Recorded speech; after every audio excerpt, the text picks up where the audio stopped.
الحمد لله رب العالمين والصلاة والسلام على رسوله محمد وآله وأصحابه أجمعين ومن تبعهم بإحسان إلى يوم الدين أما بعد۔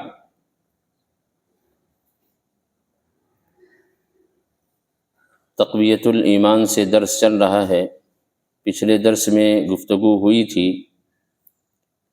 کہ دین کا سیکھنا اور جاننا، قرآن کو پڑھنا اور سمجھنا، احادیث کو پڑھنا اور سمجھنا یہ مشکل نہیں، آسان ہے، کیونکہ رب کریم نے خاص لوگوں کے سلسلے میں اسے نہیں نازل کیا، بلکہ اس دنیا میں بسنے والے ہر فرد کے لیے، ہر آدمی کے لیے، ہر نسل کے لیے، ہر برادری کے لیے، ملک کے لیے اسے نازل فرمایا ہے۔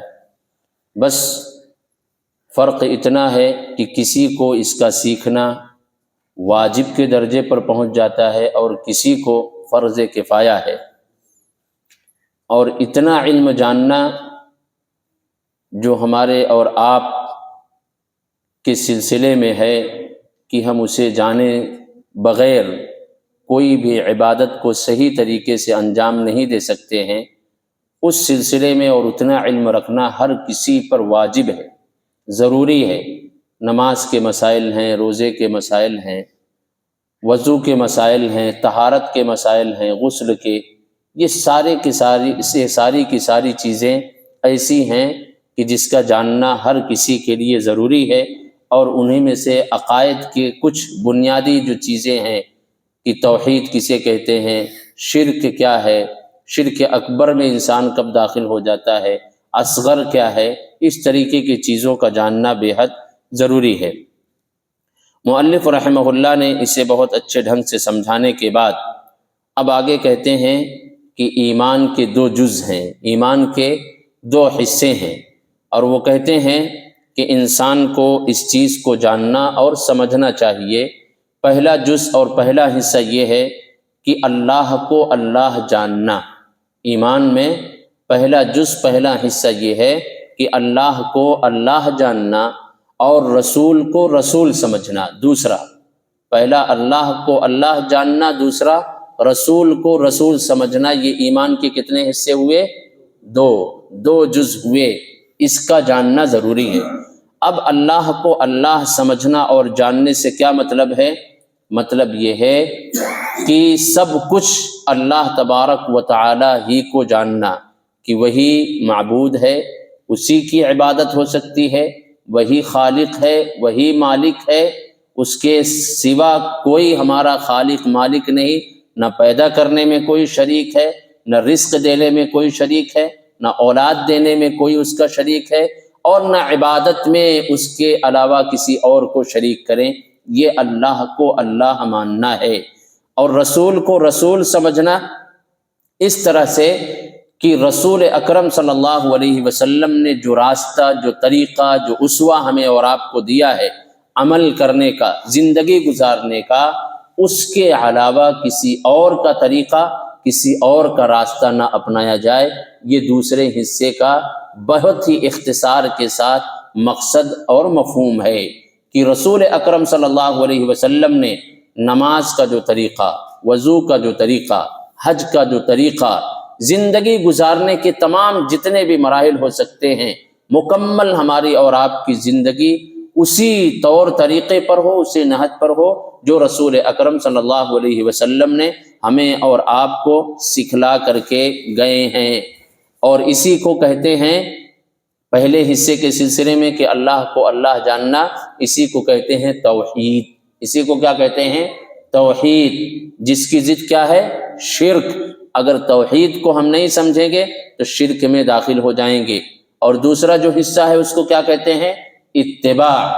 اتباع، اگر اتباع کے مد مقابل ہم جاننا چاہتے ہیں تو اس کو کیا کہتے ہیں؟ بدعت۔ یعنی اتباع، وہاں ہم اللہ کو اللہ نہیں سمجھے، شرک میں داخل ہو گئے، یہاں اتباع کو چھوڑیں گے تو بدعت میں آ جائیں گے۔ دونوں گمراہی ہے، دونوں یہ گمراہی ہے، اور اسی گمراہی کے سلسلے میں ایک نہیں، جتنے خطبے آپ صلی اللہ علیہ وسلم کے ہوتے تھے سب میں کہتے تھے کہ جو میرا راستہ ہے اس طریقے سے جو ہٹا وہ بدعت میں داخل ہو گیا، اور بدعت انسان کو گمراہی کی طرف لے جاتی ہے۔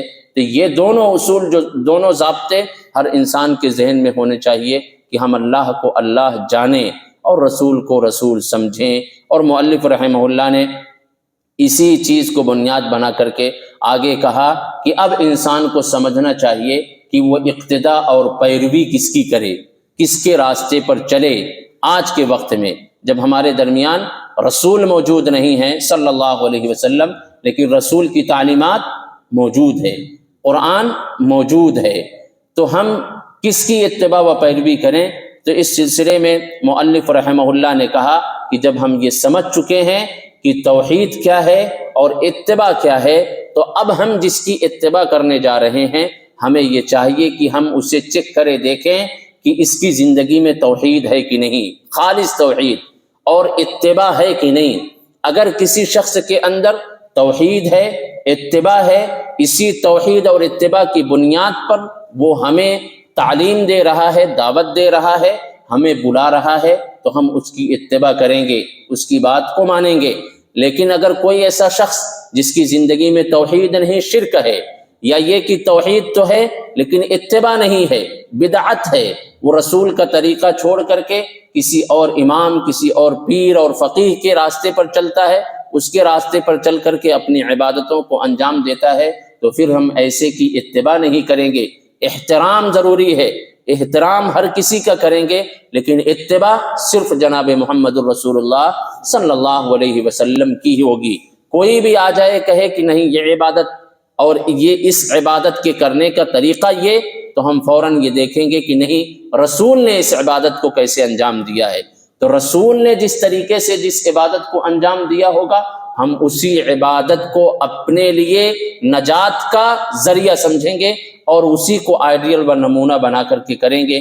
تو مؤلف رحمہ اللہ نے کہا کہ اقتداء کے لیے یہ ضروری ہے کہ قیامت تک کوئی بھی انسان کسی کی بات اسی وقت لے جب دیکھے کہ ہاں یہ کتاب و سنت کی بات کرنے والا ہے، کتاب و سنت پر عمل کرنے والا ہے، تو ایسے انسان کی، ایسے شیخ، ایسے عالم، ایسے فقیہ اور ایسے محدث اور مفسر کی پھر ہم اتباع کریں گے، اس کی بات کو لیں گے۔ اس لیے نہیں لیں گے کہ یہ اس کی بات ہے، بلکہ اس لیے لیں گے کہ یہ جو کہہ رہا ہے اپنی زبان سے، یہ اپنی طرف سے نہیں بلکہ قرآن اور حدیث کی ہی بات ہمارے سامنے نقل کر رہا ہے اپنی زبان کے ذریعہ سے۔ اللہ تبارک و تعالی ہم تمام کو کتاب و سنت پر چلنے والا بنائے۔ سبحانک اللہم و بحمدک، اشہد ان لا الہ الا انت، استغفرک و اتوب الیک۔